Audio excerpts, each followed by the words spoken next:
When it comes to GPUs, memory is at a premium right now.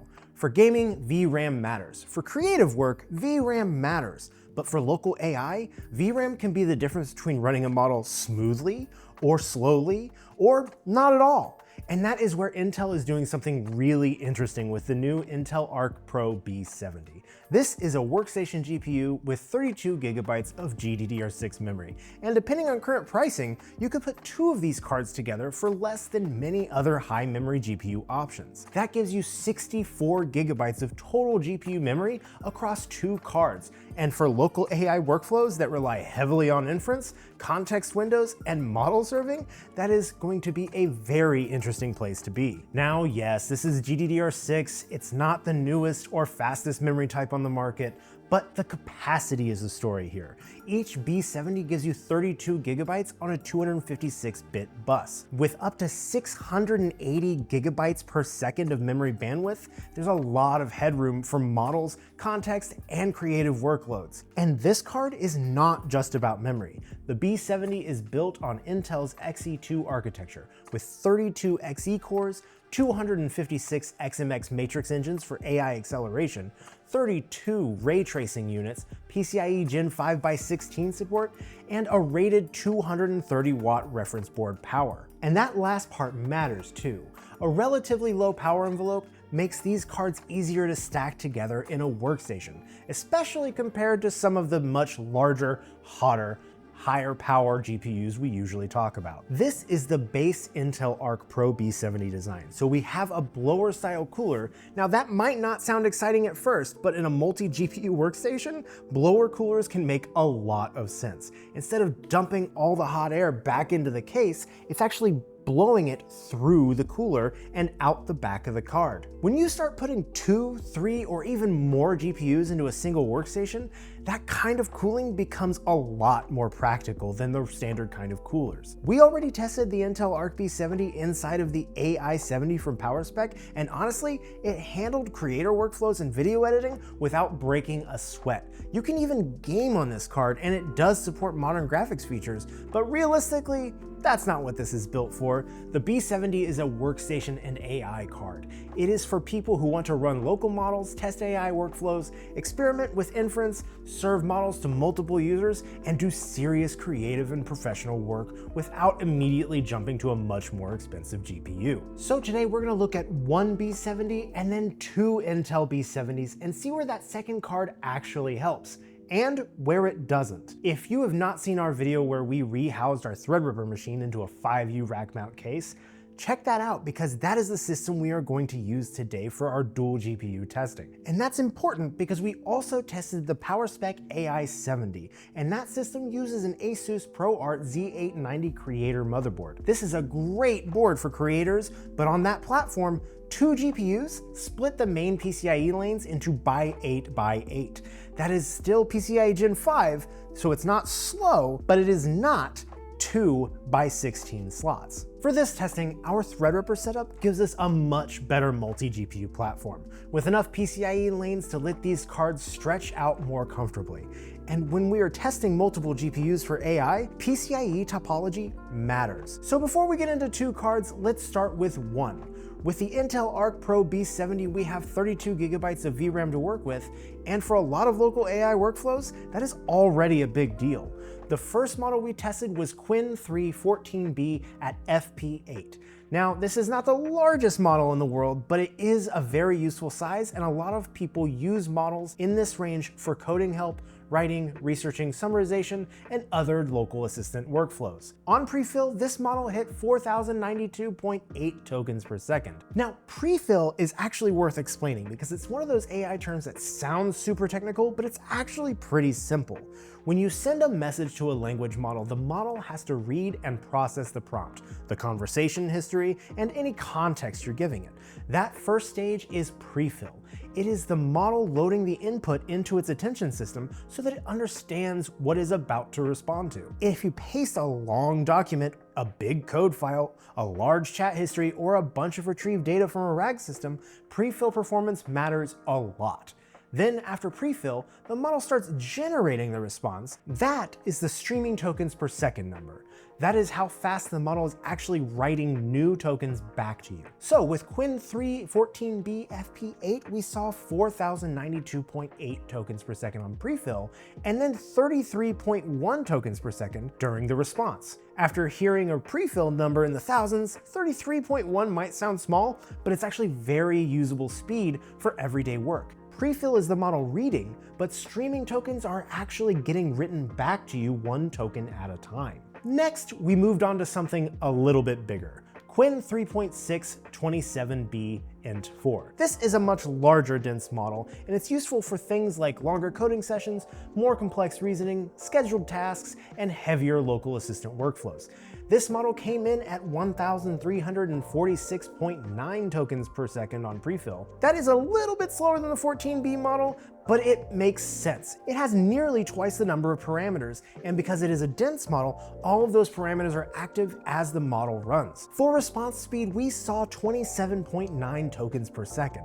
That is still very usable for a dense model of this size, especially considering we're running this locally on a single Workstation GPU with 32 gigs of VRAM. But what if you need something faster? That is where mixture of expert models get interesting. For our next test, we used Qwen 3.6 35B A3B.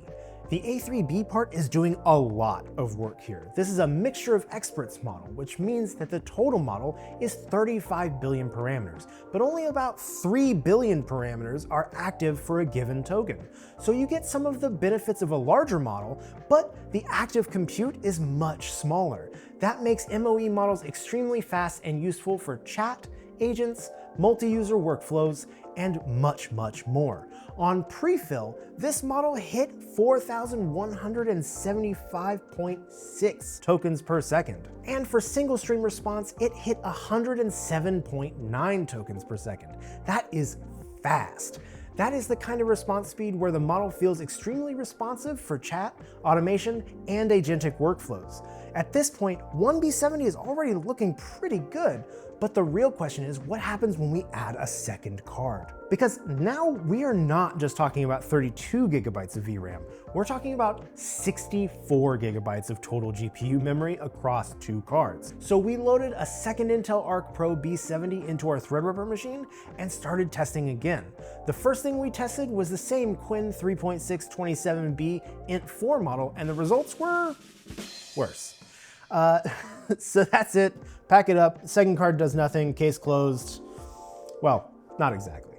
This is where multi-GPU AI gets a little bit more complicated. When you split a dense model across two GPUs, each card holds part of the model's weights, but the cards can't just go off and work completely independently. After each layer, they need to communicate. They need to exchange partial results, and that communication has to happen over PCIe. PCIe is fast, but it's nowhere near as fast as memory sitting directly on the GPU. Each B70 has its own GDDR6 memory with up to 608 gigabytes per second of bandwidth. PCIe Gen 5 is very fast for a system bus, but not compared to local GPU memory. It is still a bottleneck. So with this smaller int4 model, we added more compute, but the model didn't really need the extra memory. It already fit comfortably, and because it was split across two cards, the synchronization overhead ate up all of our gains. Think of it like you have two workers trying to finish the same job.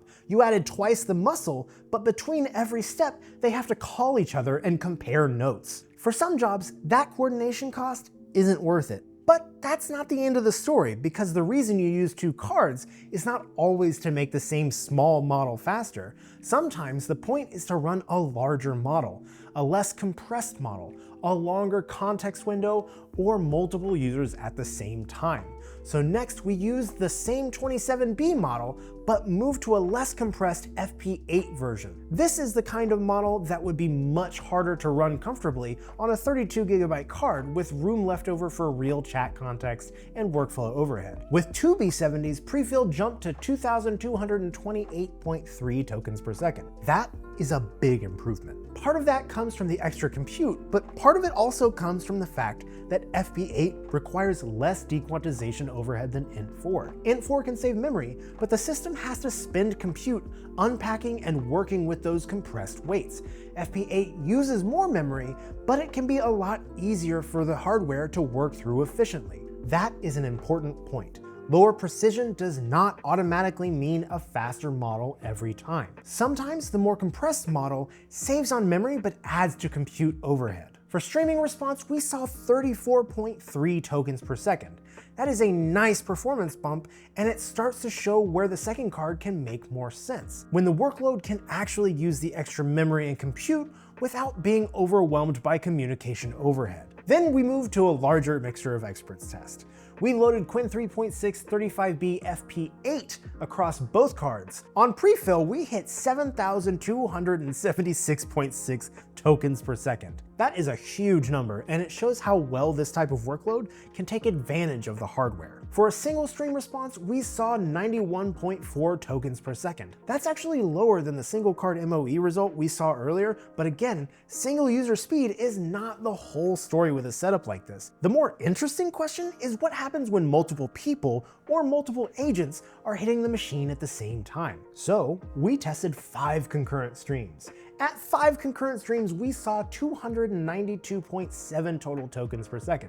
That means that you could have 5 users or 5 agentic workflows making requests to the same system at the same time, and each one is still getting roughly 64 tokens per second. That is where this starts to make a lot more sense. If you're just sitting there chatting with one small model, 2 GPUs may not always help. Sometimes it may even hurt, depending on the model and how it's split. But if you are serving a bigger model, a less compressed model, a longer context window, or multiple users at once, the second card becomes much more compelling. And that is really the story of the Intel Arc Pro B70. It's not just a gaming GPU with a bunch of memory thrown on it, it's a workstation card built around a very specific value proposition: 32 gigabytes of VRAM per card, solid memory bandwidth, dedicated XMX AI acceleration, a manageable power envelope, a blower style cooler that makes sense in multi-GPU workstations, and a price point that makes 2-card local AI setups much more realistic. There are still important things to keep in mind. Software support matters. Intel's AI stack has come a long way, and we used their fork of VLM for our testing. But if your workflow is built entirely around CUDA, you need to check compatibility before jumping in. For local AI, the hardware is only half the story. The other half is whether your models, frameworks, drivers, and containers know how to use it. PCIe lanes also matter. In something like the PowerSpec AI70 with the Z890 creator board, 2 cards will run at by 8. Again, that's PCIe Gen 5, and for many inference workloads, it may be fine. But if you want the cleanest multi-GPU setup, platforms like Threadripper or other workstation class systems give you more PCIe lanes and more breathing room. Cooling matters too. The blower version of the B70 is not just a random design choice. If you're stacking multiple GPUs right next to each other, you want heat moving out of the system instead of circulating inside the case. And don't forget about power. At around 230 watts for the reference board, the B70 is much easier to think about in pairs than some of the massive high-end cards that can demand far more power supply and cooling on the system. So who is this for? I think this is for people building local AI workstations. It is for developers who want to test models locally. It's for home lab enthusiasts who want a model serving box. It's for small teams experimenting with private AI workflows. It's for creators who want a card that can handle creative apps, video editing, and AI enhanced workflows. And it's for people who care less about maximum gaming FPS and more about memory capacity, inference performance, and practical local AI. The Intel Arc Pro B70 isn't perfect for every workload, but for the price, the VRAM, the power envelope, and the ability to scale into 2-card setups, it is one of the more interesting local AI GPUs we've tested. So now I want to hear from you. What would you do if you had one Intel Arc Pro B70? And what would you do if you had 2 of them? Let us know down in the comments, and if you like this video, hit like, subscribe, and if you want a microcenter near you, put hashtag I want a microcenter near me down in the comments, and we'll see you in the next one.